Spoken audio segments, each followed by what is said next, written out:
Good morning everyone. तो आज हम लोग हिंदी पढ़ेंगे। हिंदी में कौन सा हम लोग लास्ट टाइम कौन सा पढ़ रहे थे? सर्वनाम। तो आखिर में कौन सा था? निश्चयवाचक सर्वनाम। तो निश्चयवाचक सर्वनाम हमारा पूरा हो गया था या बाकी था? किसी को याद है?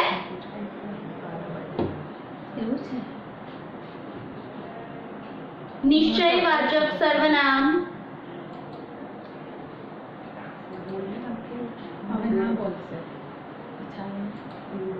ओके बोलिए। जब पूरा हो गया तो उसके 4 उदाहरण भी लिखा दिए थे। Okay very good. चलिए तो हम यहाँ पर अनिश्चयवाचक सर्वनाम, आपको पता ही है निश्चयवाचक सर्वनाम यानी क्या। निश्चयवाचक सर्वनाम में क्या होता है कि निश्चित होती है, सब कुछ निश्चित होता है कि इसकी उसकी, वो निश्चयवाचक हुआ। लेकिन अनिश्चयवाचक यानी जो अनिश्चित है, जो पक्का नहीं है कि हाँ इसी की हम बात कर रहे हैं। तो यहाँ पर चौथा है अनिश्चयवाचक सर्वनाम। लिखो अनिश्चयवाचक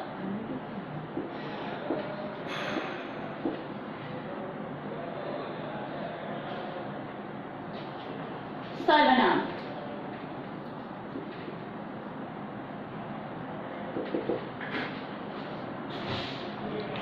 उसके बारे में मैं लिखवाती हूँ, पहले लिख लीजिए। लिखिए जिस सर्वनाम से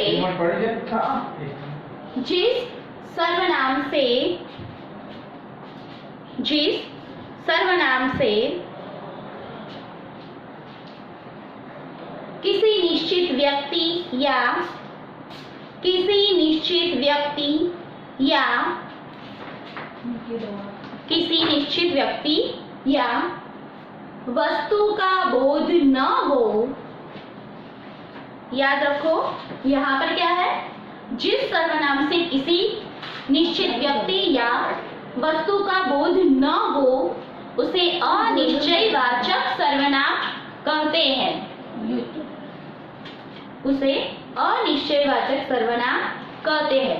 फिर से एक बार मैं कह देती हूँ, जिस सर्वनाम से किसी निश्चित व्यक्ति या वस्तु का बोध न हो उसे अनिश्चयवाचक सर्वनाम कहते हैं। उसके उदाहरण में कुछ लिखवाती हूँ, पहले वो लिख लो, उसके बाद मैं आपको समझाती हूँ। लिखो पहला, कोई तुमसे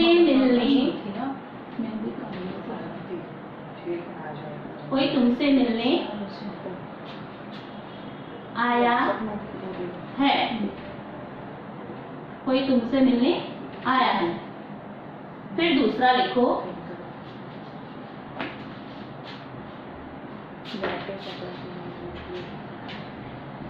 किसी ने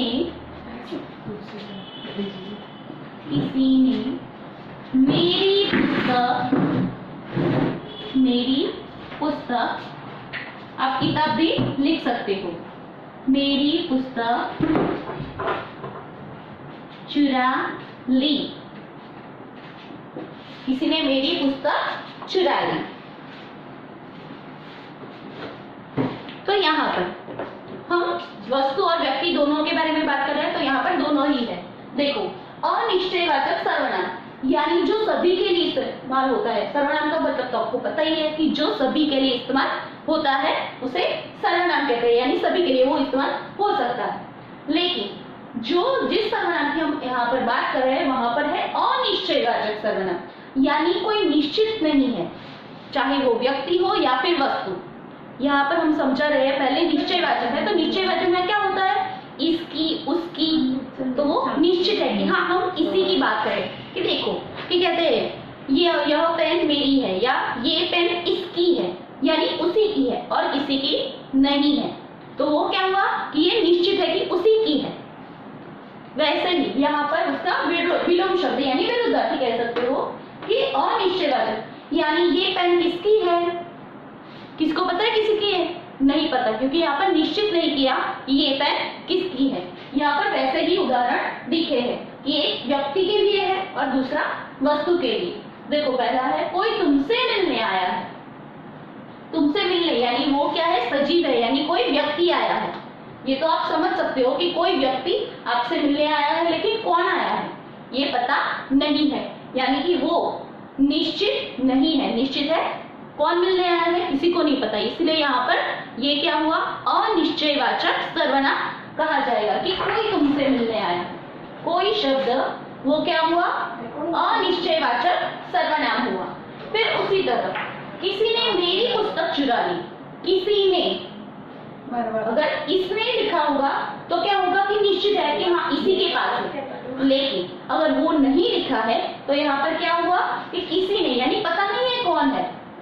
समझ में आया, किसी ने चुरा ली, लेकिन किसने चुराई ये पता नहीं है, इसलिए इसे अनिश्चयवाचक सर्वनाम कहेंगे। समझ में आया सबकी, अनिश्चयवाचक सर्वनाम यानी क्या, याद रखो, निश्चयवाचक सर्वनाम यानी पक्का हो कि इसी के पास है, कोई भी निश्चित व्यक्ति या वस्तु के बारे में आपको पता हो, लेकिन अगर उसके बारे में आपको नहीं पता कि वो किसकी बात हो रही है या फिर किसने चुराई है, कोई भी वस्तु हो या व्यक्ति कि जिसके बारे में आपको पता नहीं है, कि निश्चित नहीं है कि उसी के बारे में जान रहे हो, तो वो क्या होगा, निश्चयवाचक सर्वनाम कहा जाएगा। समझ में आया सबकी, ओके। चलिए तो फिर आगे क्या है, संबंधवाचक। लिखो संबंधवाचक सर्वनाम।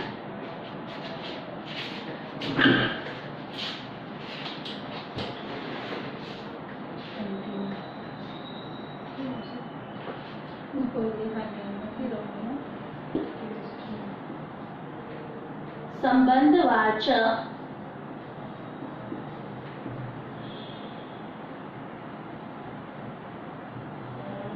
सर्वनाम, जैसे मैंने पहले भी कहा है कि जो भी आपको यहाँ पर हेडिंग, यहाँ पर जो आपको लिखवाया जाता है, जो भी चीज है ये लिखा है, तो इसी शब्द में इसका अर्थ छिपा हुआ होता है। तो यहाँ पर संबंधवाचक सर्वनाम, तो पहले उसकी व्याख्या मैं आपको लिखवा देती हूँ, उसके बाद मैं उसे समझाऊंगी। लिखो, वाक्य में आए दो सर्वनामों में से, वाक्य में आए दो सर्वनामों में से, वाक्य में आए दो सर्वनामों में से जब एक सर्वनाम की विशेषता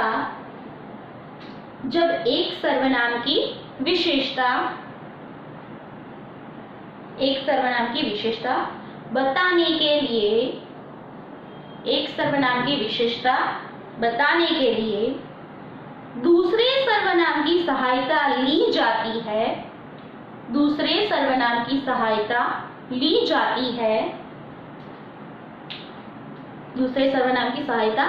जाती है, तब विशेषता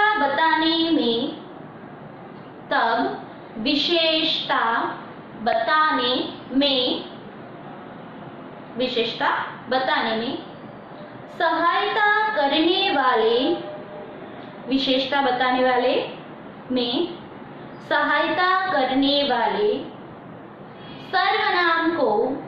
सहायता करने वाले सर्वनाम को संबंधवाचक सर्वनाम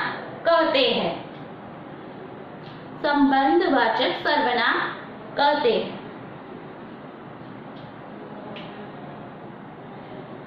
अगर ये समझ में नहीं आए तो उसकी दूसरी भी व्याख्या आप लिख सकते हो, नीचे एरो करके आप लिख लो।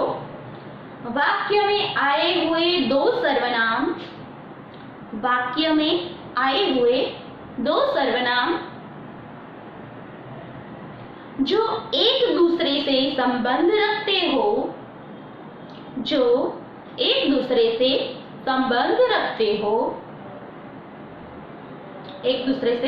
रखते हो, उसे या फिर उन्हें संबंधवाचक सर्वनाम कहते हैं। उसके उदाहरण मैं लिख देती हूँ, लिख लो। लिखो पहला, दीप वही है जो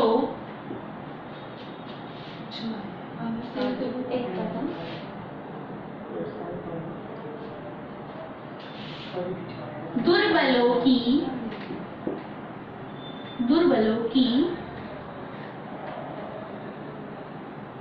रक्षा करे।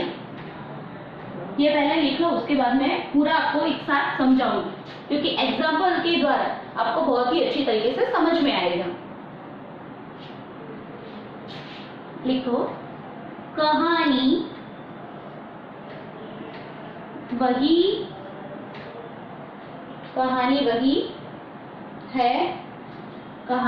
है जिसमें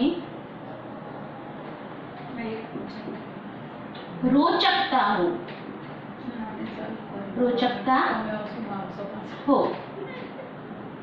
रोचकता यानी क्या होता है कि आपको वो बहुत ही अच्छी लगती है, आपको उसमें, अगर इंग्लिश में कहे तो आपको इंटरेस्ट उसमें आता है, या फिर हिंदी में कहे या गुजराती में तो रसप्रद होती है, यानी आपको पढ़ने में वो चीज अच्छी लगती है, यानी रोचकता होती है कि कुछ नया आपको जानने को मिलता है, कुछ नया आपको सीखने को मिलता है। फिर तीसरा लिखो,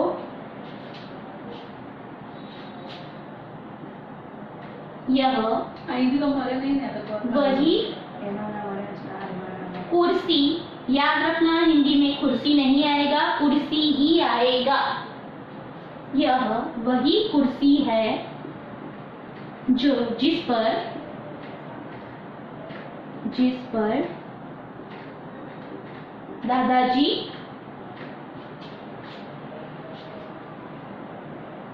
बैठते थे।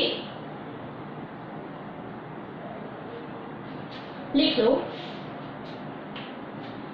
पहला है वीर वही है जो दुर्बलों की रक्षा करे।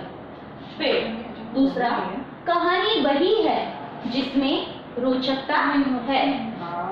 और तीसरा, यह वही कुर्सी है जिस पर दादाजी बैठते थे। यानी कि ये सारे वाक्य अगर आप ध्यान से देखोगे तो क्या होता है, एक दूसरे से संबंधित है। दो सर्वनाम है, दो है ना, वीर वही है, तो वीर हुआ है कि वही है जो दुर्बलों की रक्षा करेगी, यानी कि वही, ये दोनों सर्वनाम है, यानी किसी की बात हो रही है, सभी के लिए इस्तेमाल होता है ना। तो फिर ये दोनों एक दूसरे से संबंधित है। कैसे संबंधित है, तो देखो यहाँ पर क्या लिखा है, वीर वही है, तो वीर तो है जो दुर्बलों की रक्षा करे, यानी फिर से उसी वीर की बात कर रहे हैं कि दुर्बलों की जो रक्षा करता है वही वीर कहलाता है। अगर इस तरह से भी आप लोगे तब भी दोनों एक दूसरे से संबंधित होते हैं कि नहीं, कि उसी की दो बार बात हो रही है, दो सर्वनाम इस्तेमाल किए हैं, लेकिन दोनों एक ही व्यक्ति के लिए इस्तेमाल हुए हैं कि वीर वही है, यानी कोई व्यक्ति है कि वो वीर है जो दुर्बलों की रक्षा करता है, यानी वही इंसान दुर्बलों की रक्षा करता है जो वीर कहलाता है।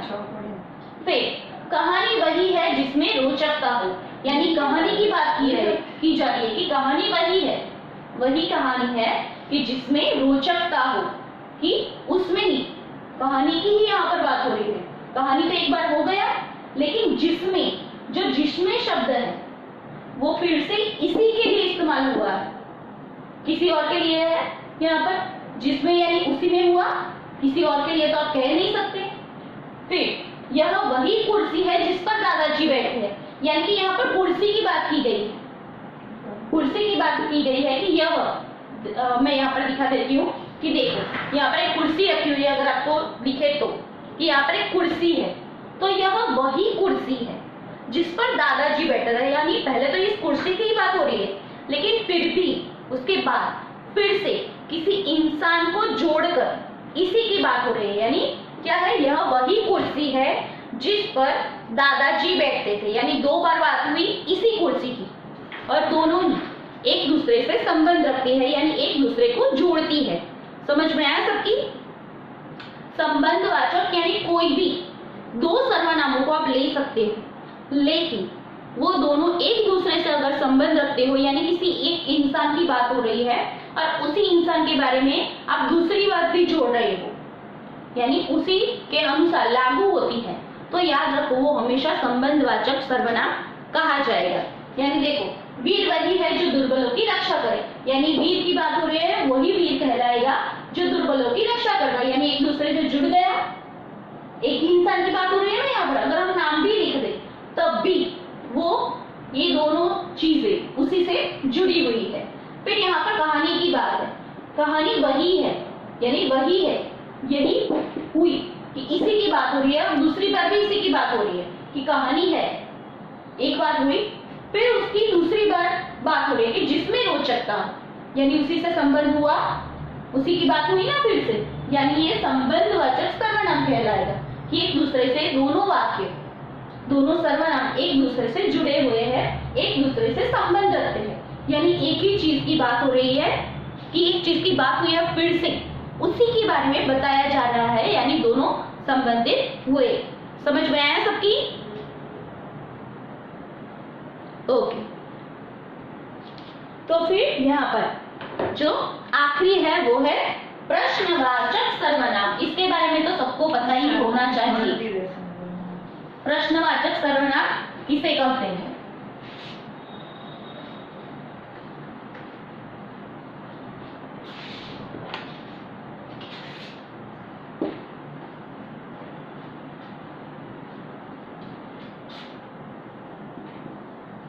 प्रश्नवाचक, जैसे मैंने पहले ही बताया, इसी के अंदर इसका जवाब है। याद रखो, आप सर्वनाम याद करते हो, ये नाम आपको अगर याद रह गया तो फिर आपको उसकी व्याख्या पूरी याद करने की जरूरत नहीं है, क्योंकि उसके नाम के अंदर ही पूरा उसका अर्थ छिपा हुआ होता है। कि देखो प्रश्नवाचक, तो लिखो उसकी व्याख्या, जिस सर्वनाम से किसी के बारे में, जिस सर्वनाम से किसी के बारे में, जिस सर्वनाम से किसी के बारे में प्रश्न किया जा सके या फिर प्रश्न किया जाए, किसी के बारे में प्रश्न किया जाए, उसे प्रश्नवाचक सर्वनाम कहते हैं, उसे प्रश्नवाचक सर्वनाम कहते हैं। जैसे वह कौन जा रहा है,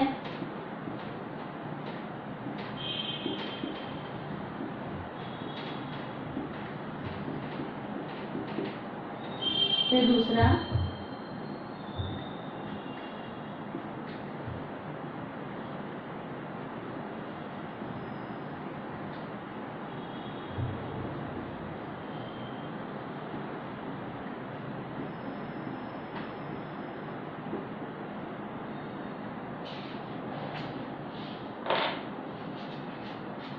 और तीसरा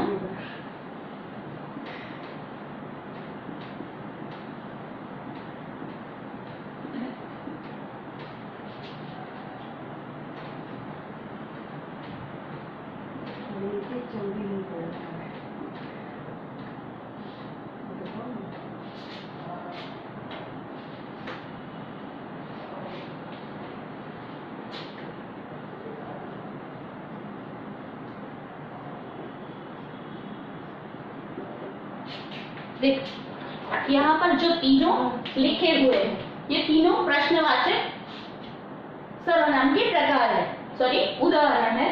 कि वह कौन जा रहा है, तो प्रश्न हुआ, आप पूछते हो तो वहां पर प्रश्नवाचक। याद रखना, जब भी आप कोई भी प्रश्न बनाओ तो हमेशा ये चीज याद रखना कि जब भी प्रश्न बनाओ तो प्रश्नवाचक वहां पर चिन्ह होना चाहिए प्रश्नों के लिए। अगर तो यहाँ पर क्या है, प्रश्नार्थ चिन्ह याद रखो हमेशा, चिन्ह का बहुत ज्यादा महत्व है। अगर आप सीधे सीधे कोई भी बात कह देते हो तो याद रखो सामने वाला वो चीज समझ नहीं पाएगा। हाँ, अगर आप बोलते हो तब ऐसा हो सकता है, लेकिन फिर भी ये चीज हमेशा याद रखना। बहुत कम लोग ऐसा होते हैं, सब लोग ये सोचते हैं कि चिन्हों की क्या जरूरत है, विराम चिन्ह चलेंगे, लेकिन हमेशा याद रखो जब भी आप कोई चीज बोलते हो तो हमेशा उस चीज को आपको इस तरह से बोलना है कि जिस भाव में आप बोलना चाहते हो।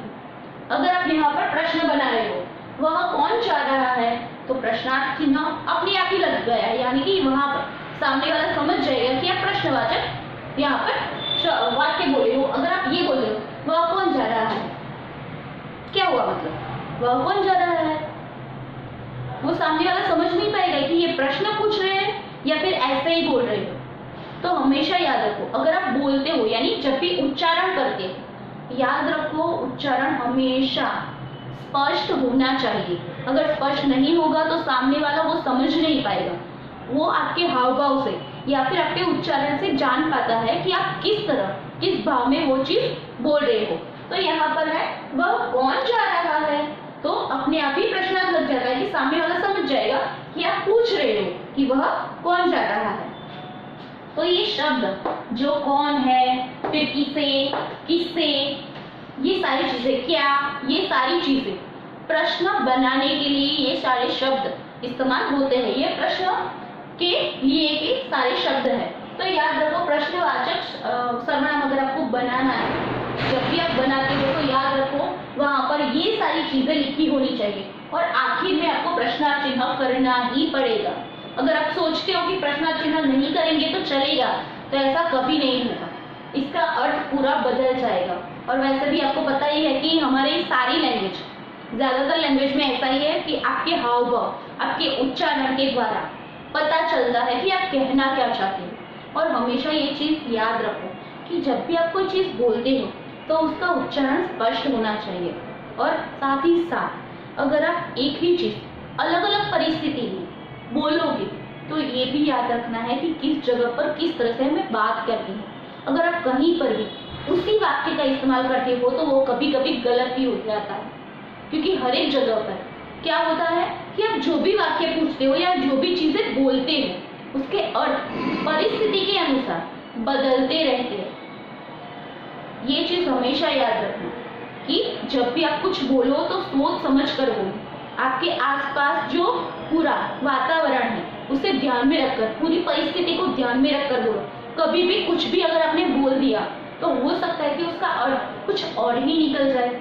और वैसे भी हमारे गुजराती, हिंदी, इंग्लिश, कोई भी लैंग्वेज ले लो, इन सभी में ऐसा होता है कि उसके अर्थ बदलते रहते हैं। यानी एक अर्थ पक्का होता है लेकिन परिस्थिति अनुसार उसके अर्थ बदल जाते हैं। अगर एक ही वाक्य अलग अलग तरह से बोलोगे तो उसके अर्थ अलग अलग हो जाएंगे। अगर आपने बीच में एक फिल्म भी आई थी, उसमें भी यही चीज दर्शाई गई थी। आपको वो फिल्म के बारे में नहीं सोचना, लेकिन ये सोचना है कि उसके अंदर, पीके फिल्म तो आपको सभी को याद होगी, कि उसके अंदर बहुत ही अच्छी बात बताई गई थी। दूसरी बातों को छोड़ दो, लेकिन जो कॉन्सेप्ट की बात है, जो पढ़ाई की बात है, उसके बारे में याद रखो। आप फिल्में बहुत देखते हो, सभी लोग देखते हो, लेकिन ये चीजें याद रखो कि फिल्मों देखने के साथ उसमें बहुत ऐसी चीजें होती है जो आप सीख सकते हो अगर आप ध्यान दो तो।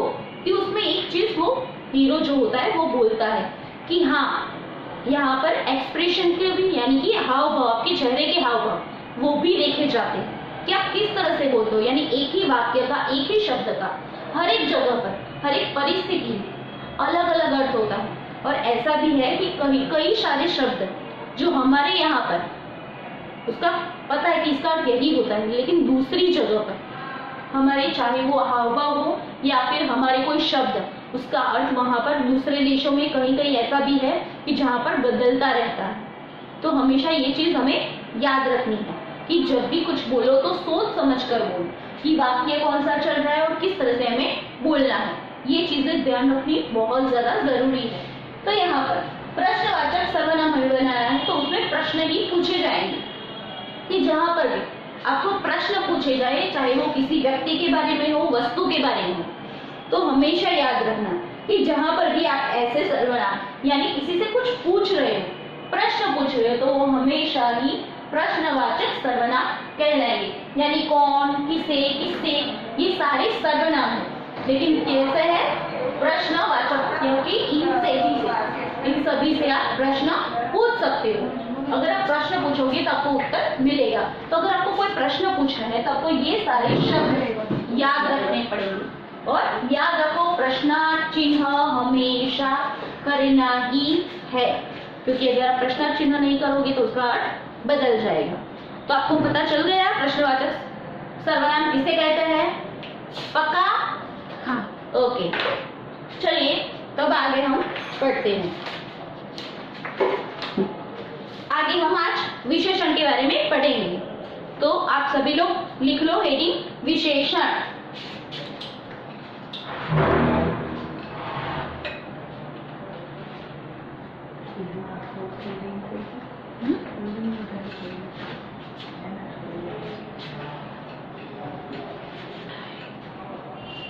विशेषण।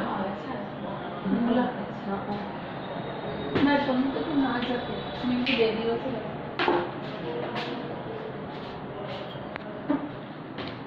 तो आज हम आगे विशेषण पढ़ेंगे।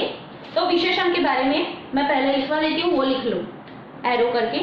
विशेषण का सामान्य अर्थ है, विशेषण का सामान्य अर्थ है विशेषता बताने वाला शब्द, विशेषता बताने वाले शब्द। मारो क्लियर हो तो बोलना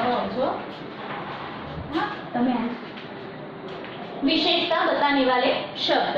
याद रखो, अगर आप कोई भी चीज कहते हो तो उसके पीछे कोई ना कोई चीज ऐसी होती है, यानी कोई भी विशेषता होती है, यानी कुछ अच्छा होता है तभी उसकी बात करोगे ना। ऐसा तो है नहीं कि आप ऐसे ही बात कर दोगे।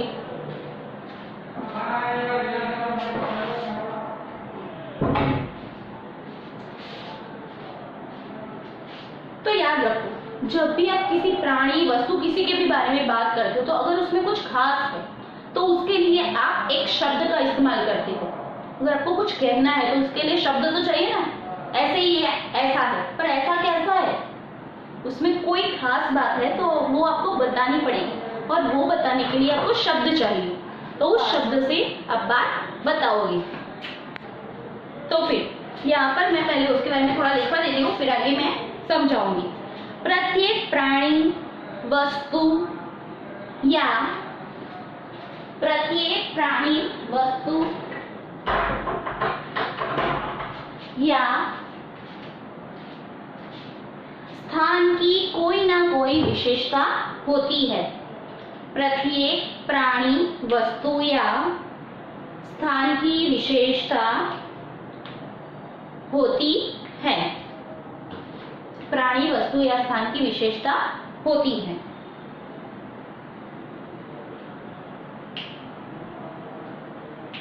फिर अब एरो करके नीचे लिखो, संज्ञा या सर्वनाम की विशेषता, संज्ञा या सर्वनाम की विशेषता, संज्ञा या सर्वनाम की विशेषता बताने वाले शब्द को विशेषण कहते हैं, विशेषण कहते हैं। संज्ञा या सर्वनाम की विशेषता बताने वाले शब्द को विशेषण कहते हैं।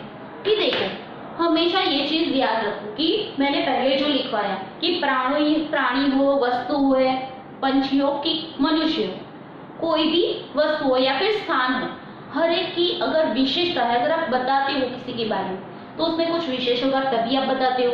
वो अच्छा होगा, बुरा होगा, गंदा होगा, साफ सुथरा होगा, कोई इंसान होशियार होगा तो कोई बहुत ही वीक होगा, तो ये सारी चीजें बताते हो तो उसमें गुण भी आ जाते हैं कि अच्छा है, बुरा है, कैसा है, वो सारी चीजें उसकी विशेषता दर्शाती है। विशेषता यानी उसमें कुछ दूसरों से अलग है, वो चीज आप बताती हो कि उससे वो इंसान पहचाना जाता है कि हाँ, इसी की बात हम कर रहे हैं। तो यहाँ पर पहले मैं थोड़े उदाहरण बोलती हूँ, आप देखना।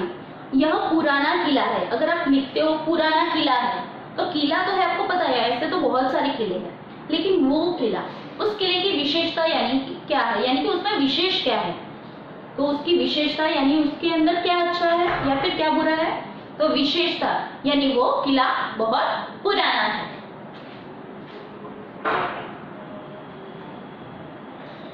वो किला पुराना है। फिर उसके अलावा ऑपरेशन में 2 घंटे लगे। ऑपरेशन में घंटे तो लगते, लेकिन कितने घंटे लगे, तो 2 ही घंटे में ऑपरेशन हो गया, तो उसकी विशेषता है, यानी कि अलग वो हुआ कि अगर दूसरे ऑपरेशन है तो हो सकता है उसमें ज्यादा टाइम लगता हो, ज्यादा समय लगता हो, तो यहाँ पर 2 घंटे लिखा है, यानी इतने समय में ये काम हो गया था। फिर उसके अलावा वहां हजारों दर्शक खड़े थे, कि दर्शक यानी अगर कोई कॉन्सर्ट है या फिर कुछ भी है तो उसमें बहुत सारे लोग होंगे, तो वो उनकी विशेषता था कि इस कॉन्सर्ट में हजारों लोग खड़े थे। लोग तो थे लेकिन कितनी तादाद में थे, हजारों की तादाद में। तो उसकी विशेषता हुई कि इतने सारे लोग यहाँ पर आए थे। अगर आपको यहाँ पर भी कुछ दिक्कत आई है तो मैं आखिरी ये समझाती हूँ। कैसा सुहावना समय है, कैसा सुहावना समय है या फिर कैसा सुहावना वन है। वन तो है लेकिन कैसा है, उसकी विशेषता क्या है कि वो सुहावना है। सुहावना यानी सुंदर, बहुत ही अच्छा लगे, आपको मन को प्रिय लगे, उसे सुहावना कहते हैं।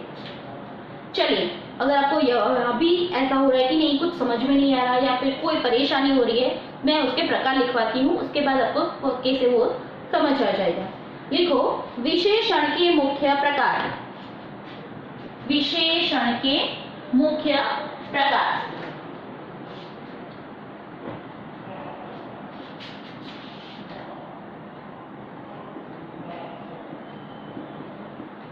विशेषण के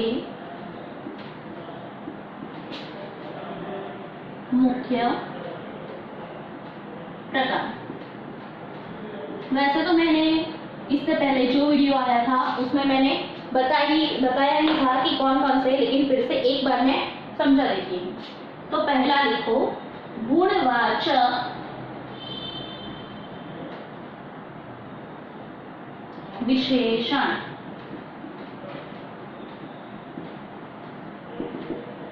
गुणवाचक विशेषण यानी क्या, ये आपको होगा कि इसका मतलब क्या होता है।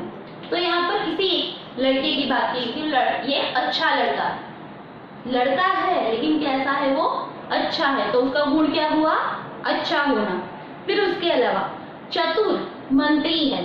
अगर आप लिखते हो चतुर मंत्री, तो मंत्री तो है, बहुत सारे मंत्री है, लेकिन ये मंत्री कैसा है, चतुर है, तो वो उसका गुण हुआ, यानी गुणवाचक विशेषण। याद रखो ऐसे शब्द, यानी क्या पहला क्या था हमारा कि अच्छा ये गुण है। उसके अलावा दूसरा था चतुर, तो ये भी गुण है कि नहीं। तो ये सारे शब्द गुणवाचक विशेषण के उदाहरण कहे जाएंगे। फिर दूसरा है संख्यावाचक। संख्यावाचक विशेषण।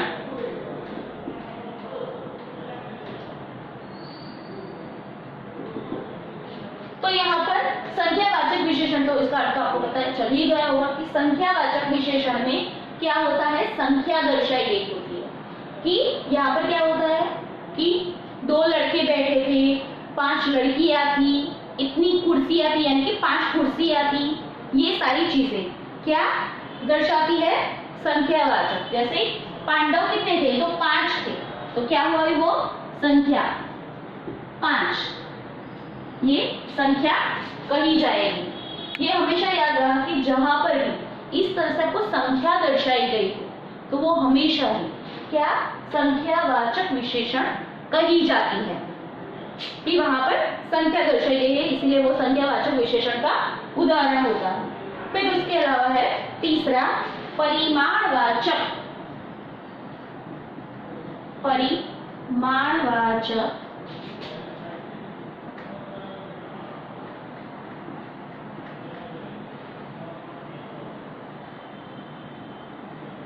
विशेषण।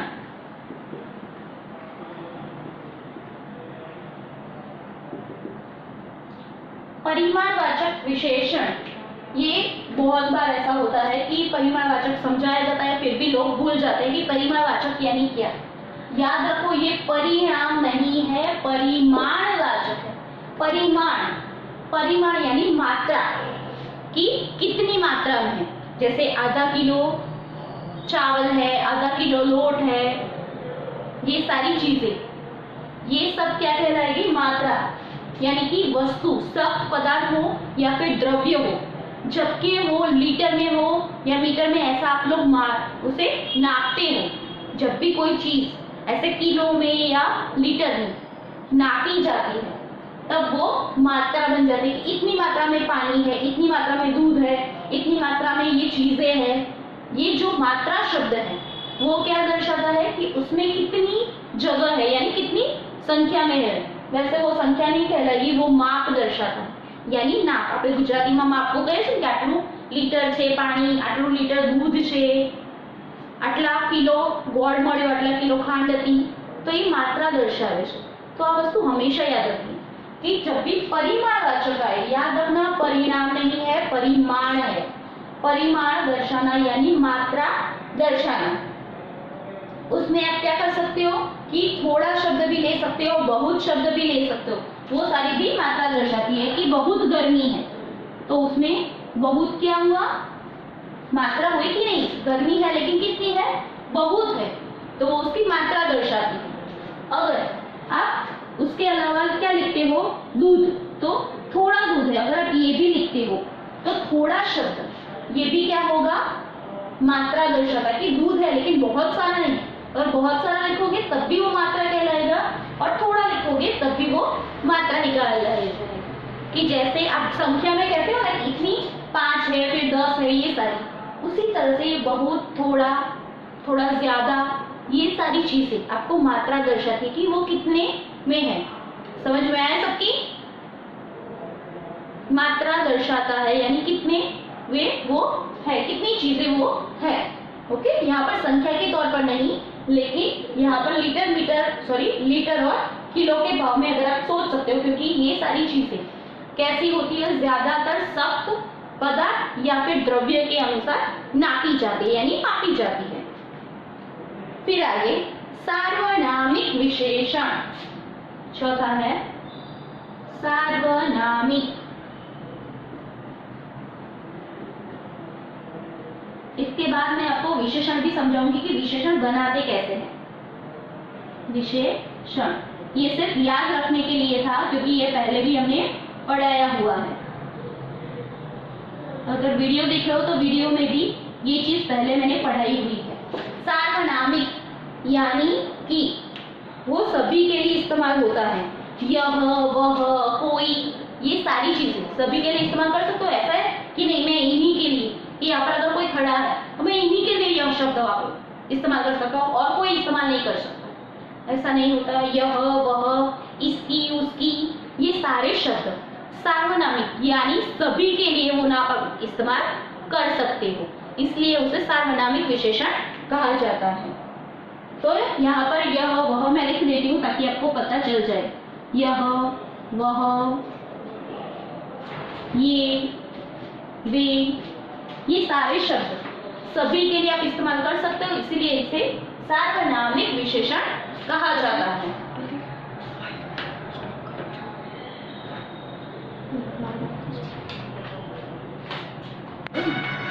चलिए, तो यहाँ पर सार्वनामिक तो आपको पता चल ही गया कि सार्वनामिक विशेषण किसे कहते हैं, लेकिन उसके अलावा कुछ ऐसी बातें हैं जो आपको समझनी बहुत जरूरी है। तो विशेष कर आप लिख लो नीचे, कुछ विशेषण विकारी होते हैं। विकारी यानी ऐसे होते हैं कुछ शब्द कि जो बदलते भी हैं। आगे मैं आपको लिखा दूंगा, समझिए जाओगे कि इसमें क्या लिखा है। लिंग और वचन के अनुसार, लिंग और वचन के अनुसार, लिंग परिवर्तन और वचन परिवर्तन तो आपको पता ही है, लेकिन फिर भी अगर नहीं पता तो हम इसके बाद लिंग परिवर्तन और वचन परिवर्तन चलाएंगे। लिंग और वचन के अनुसार इन विशेषण शब्दों में विकार कोष्टक करके लिखना अर्थात परिवर्तन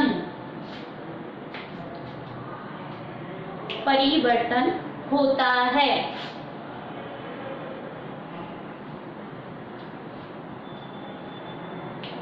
परिवर्तन होता है। प्यार तो प्यारे यानी वचन परिवर्तन हुआ यहाँ पर,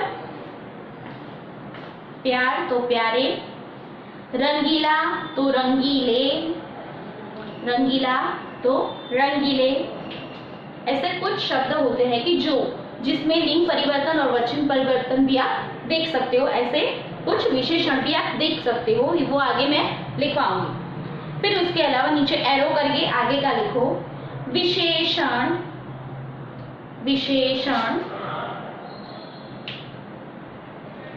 संज्ञा या क्रियाओं से बनते हैं। संज्ञा या क्रियाओं से बनते हैं। और ये मैं आपको विशेषण लिखवाऊंगी, समझाऊंगी किस तरह से बनते हैं, तो आपको पता चल ही जाएगा। विशेषण बनाने के लिए इन शब्दों में, विशेषण बनाने के लिए इन शब्दों में प्रत्यय लगाए जाते हैं। प्रत्यय लगाए जाते हैं। जैसे मैं यहाँ पर थोड़े से उदाहरण लिख देती हूँ ताकि आपको याद रहे। वैसे तो प्रत्यय और उपसर्ग मुझे चलाना ही है ताकि आपको याद रहे कि प्रत्यय कहाँ पर लगता है। वैसे तो है इसमें बहुत ही सिंपल, लेकिन फिर भी कुछ लोग गलतियां कर देते हैं। आपको सिर्फ ये याद रखना है कि प्रत्यय या फिर उपसर्ग वो कौन सा लगता है। तो लिखो, पहला है प्यार, तो उसमें क्या लगता है, प्रत्यय आ लगता है, तो क्या बन जाता है, प्यारा। इसी तरह से आपको विशेषण भी बनाने होंगे। प्यारा, फिर आत्मा,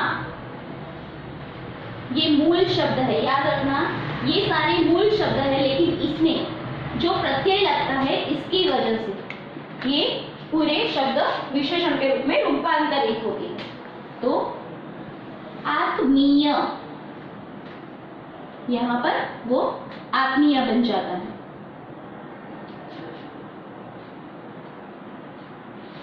फिर कमाना,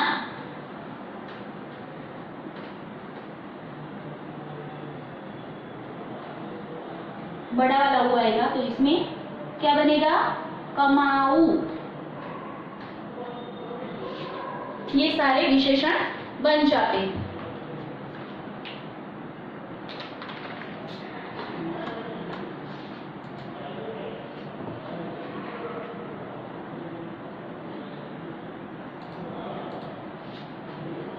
और जो आखिरी है वो लिख लो, अब एरो करके लिखना।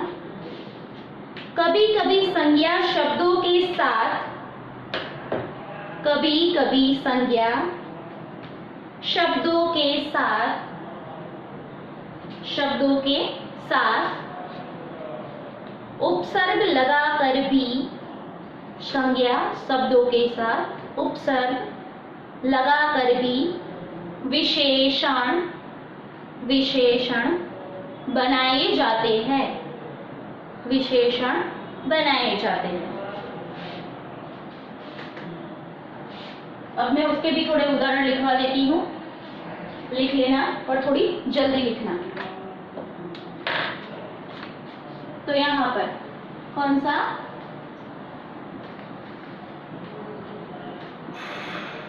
ये शब्द कैसे बनता है, ला प्लस इलाज,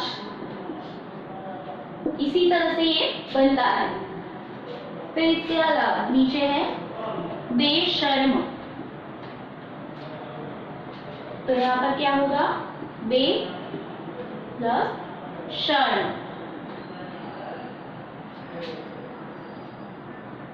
फिर आगे है बदनसीब,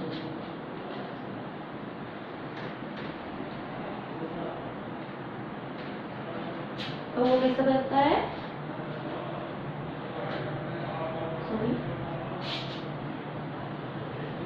प्लस नसीब।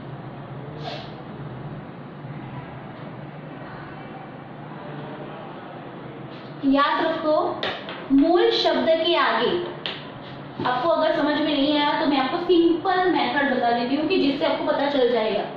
बस फिर नसीब, अगर आपको बनाना है, ये सारे विशेषण बने हैं, अगर आपको ये याद रखो, ये है मूल शब्द, ये सारे मूल शब्द है, ये क्या हुआ, उपसर्ग लगे और ये उनके विशेषण बने।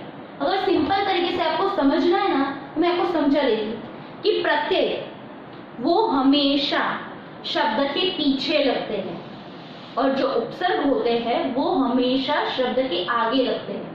याद रखो, अगर प्रत्यय शब्द के पीछे लगा तब भी विशेषण बनेगा, और अगर शब्द के आगे उपसर्ग लगता है तब भी वो विशेषण बनता है।